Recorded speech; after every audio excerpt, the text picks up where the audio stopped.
What is the true soul of a rock band? Is it the hit songs we all know by heart? Is it the sold-out stadiums? When you hear the Red Hot Chili Peppers, you hear that raw, kinetic funk rock energy. But what if that entire sound was in fact a ghost? What if the musical DNA of one of the world's biggest bands was built on the vision of a man whose name is too often overshadowed outside the fan base? Who was the young genius who helped pioneer LA's punk-funk fusion? Who was the artist who taught a teenage Flea how to play bass with both soul and fire? Who was the brother, the founder, the true architect of the Chili Peppers sound? His name was Hillel Slovak. In this video, join us as we uncover the life of Hillel Slovak, the brilliant, funky, and ultimately lost soul who secretly started it all.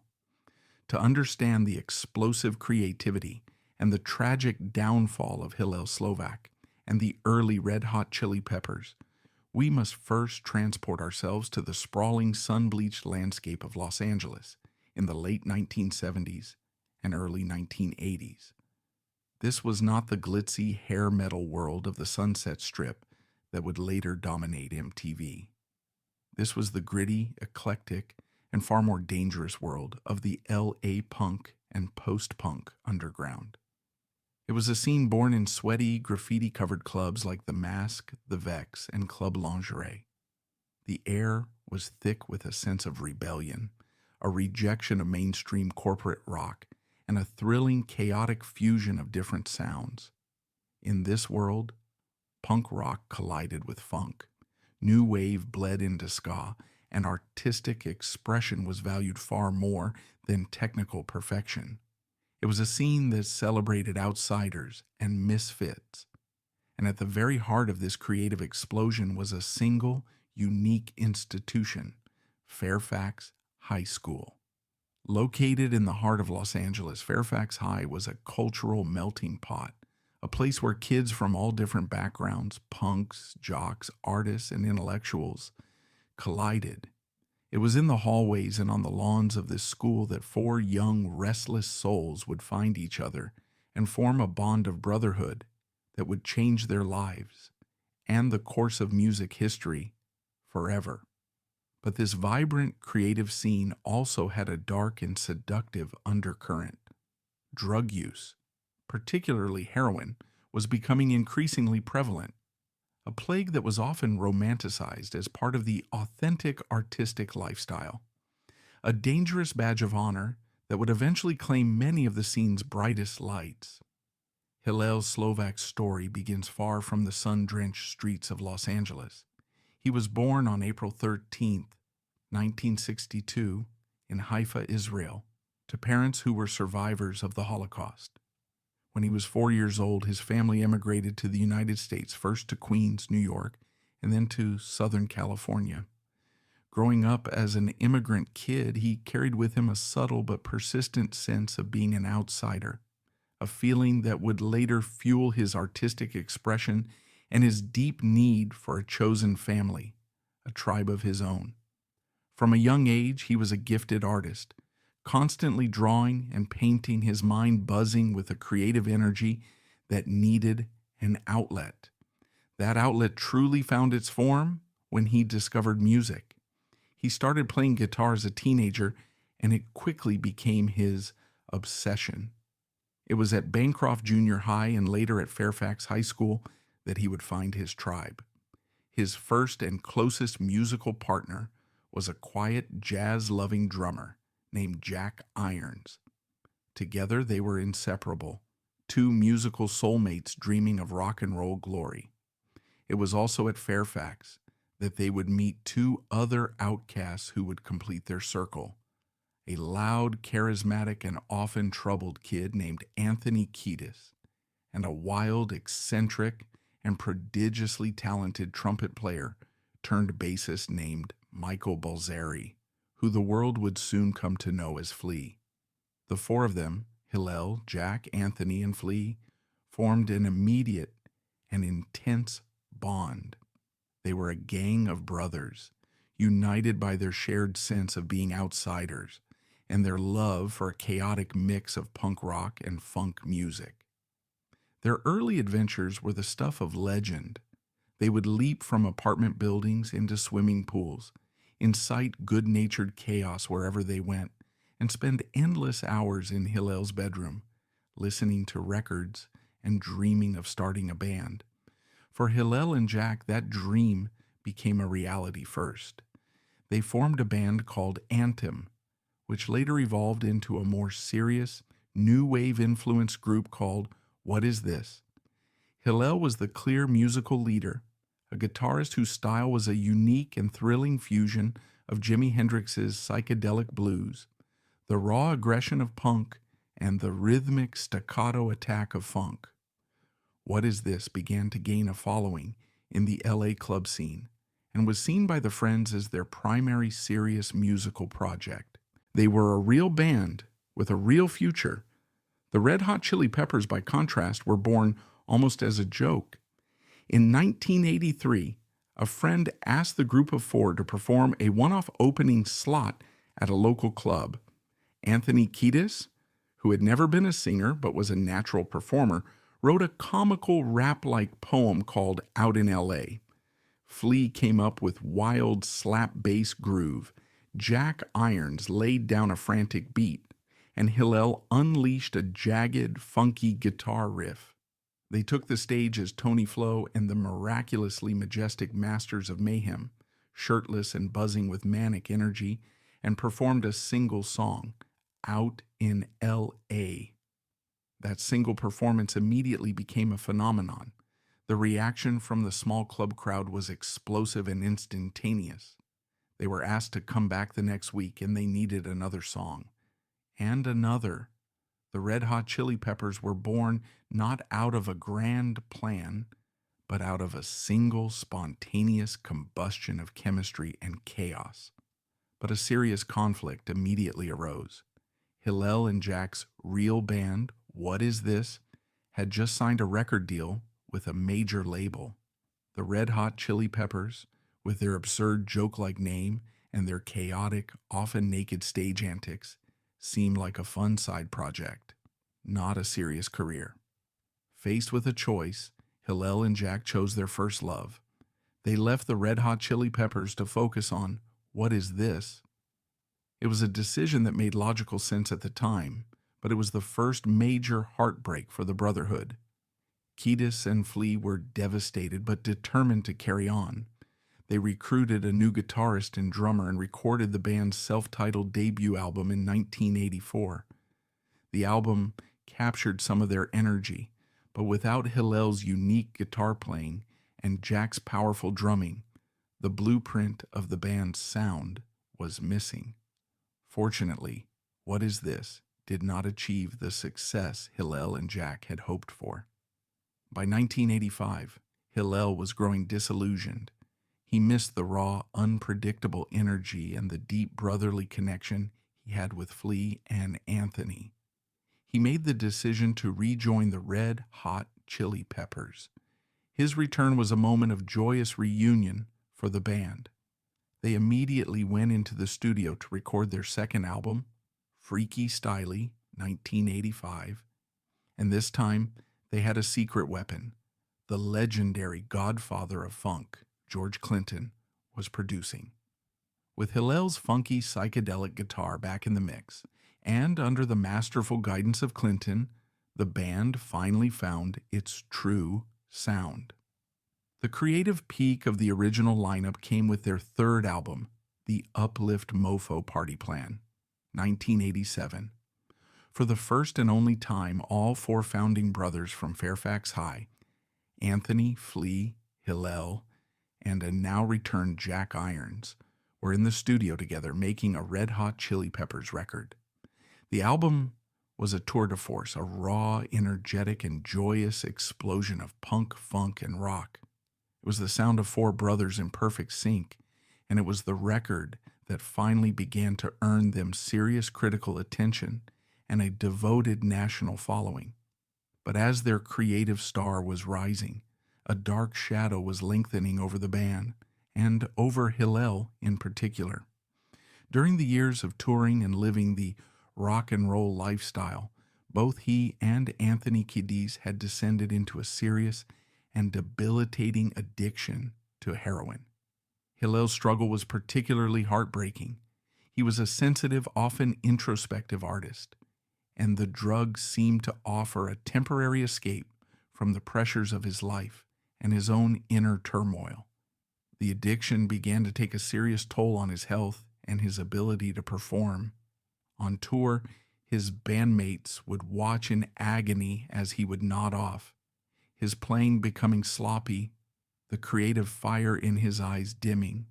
The band, who were little more than kids themselves, had no idea how to handle the situation.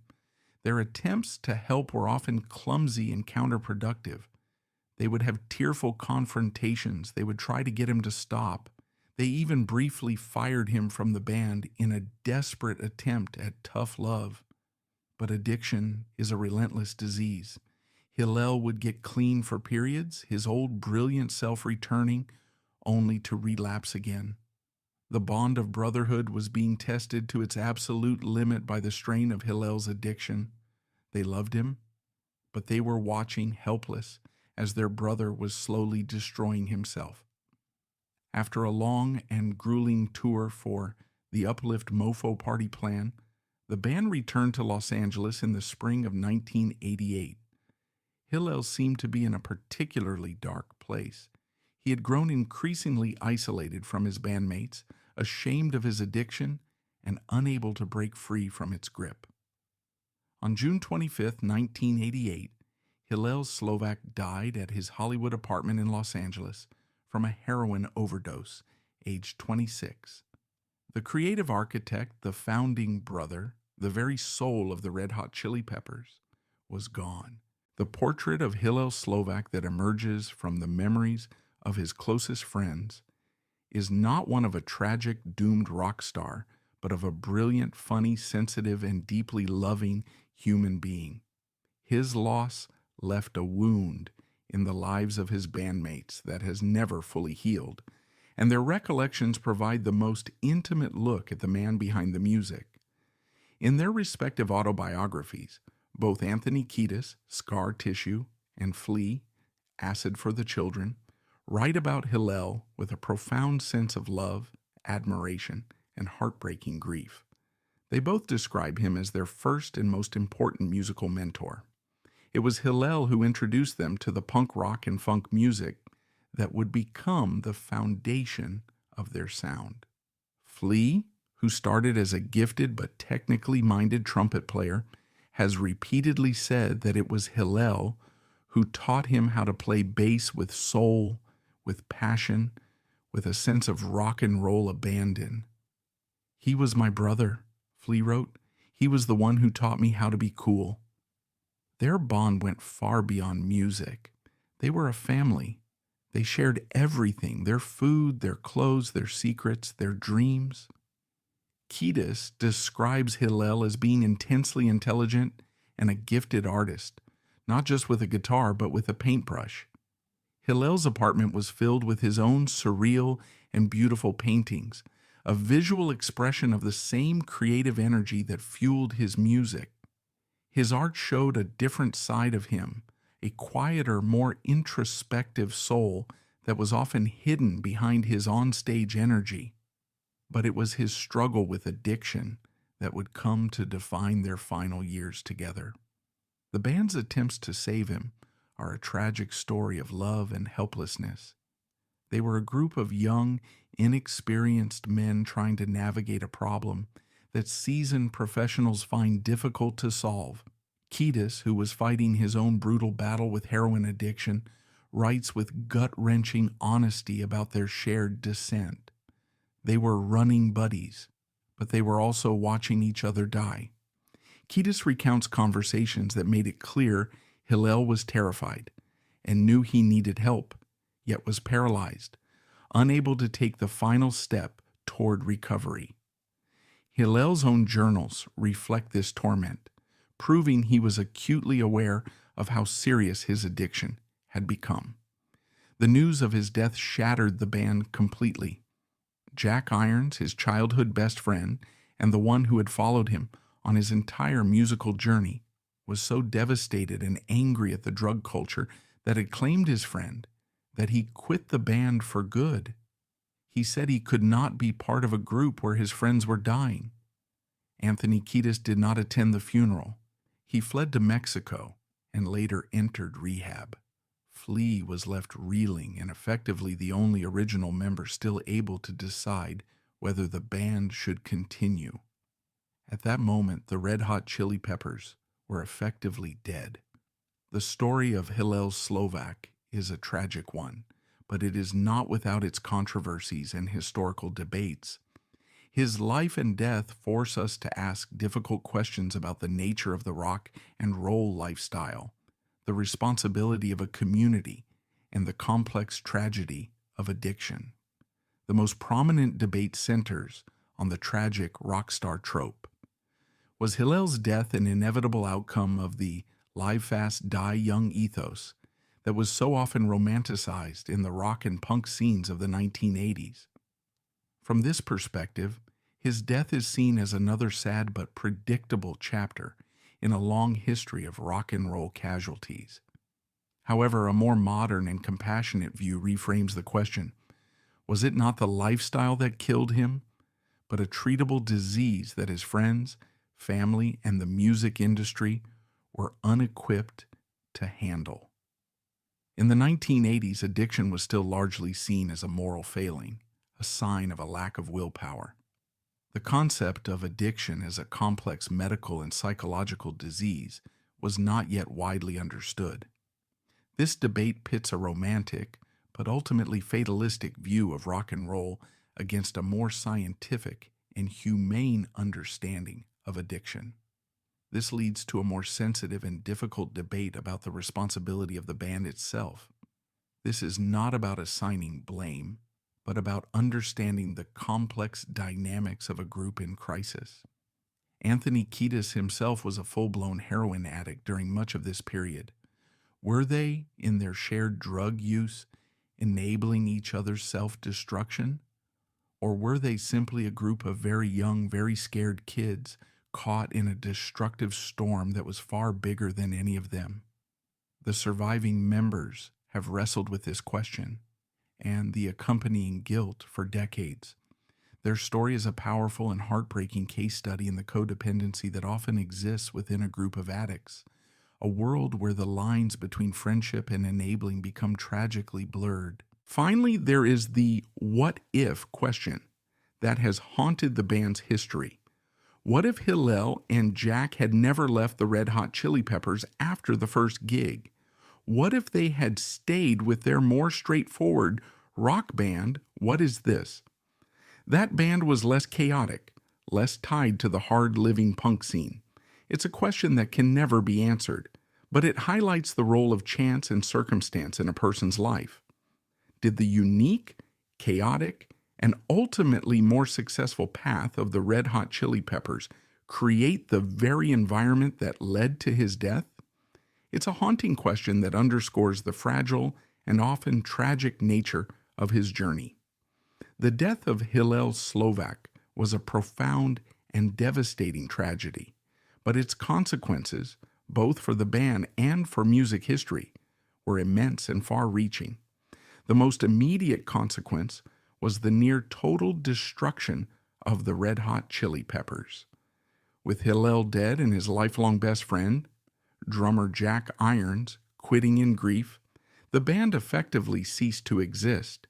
Kiedis fled, and Flea was left alone, contemplating the end of their dream. It was the absolute nadir of their story.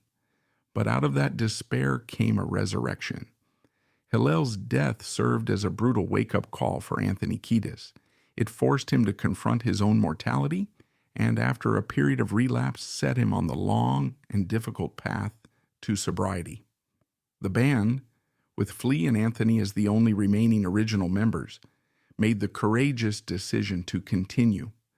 They recruited a new drummer, Chad Smith, and a new guitarist, a young virtuosic Hillel superfan named John Frusciante. This new lineup would go on to record the album Mother's Milk, 1989, which featured the song Knock Me Down, a powerful and direct tribute to Hillel, and a plea against the dangers of drug use. Hillel's musical legacy is the most significant and enduring part of his story. His unique guitar style, that fusion of punk rock aggression, hard rock power, and deep funk rhythm, is the foundational DNA of the Red Hot Chili Peppers' sound. Every iconic RHCP song, even those recorded decades after his death, carries a piece of his original vision. His replacement, John Frusciante, was acutely aware of this. As a devoted fan of Hillel's playing, Frusciante did not try to erase his predecessor's style. He honored it and built upon it. On the band's commercial breakthrough album, Blood, Sugar, Sex, Magic, 1991, the song My Lovely Man is a direct eulogy to Hillel, a celebration of his spirit and his musical genius. Hillel's story is also a powerful and tragic symbol of the immense lost potential that was a hallmark of the 80s rock scene. He was an artist of incredible talent and originality who never got to see the monumental success that his own creation would achieve. The image of the Red Hot Chili Peppers playing to sold-out stadiums around the world is a triumphant one, but it is a triumph that is forever haunted by his absence. He was the architect who designed the building, but never got to live in it. His story stands as a permanent and heartbreaking reminder of the immense human cost of the music and the era that we continue to celebrate. Ultimately, the story of Hillel Slovak is a profound tragedy about the beautiful and devastating power of brotherhood. To truly understand the Red Hot Chili Peppers, one must realize that their entire story, the themes of chaos and beauty, pain and joy, is built on this foundation of loss. Every vibrant, vital song is a legacy born of that experience, and in their music, there is always the radiant, vibrant, irreplaceable soul of Hillel Slovak.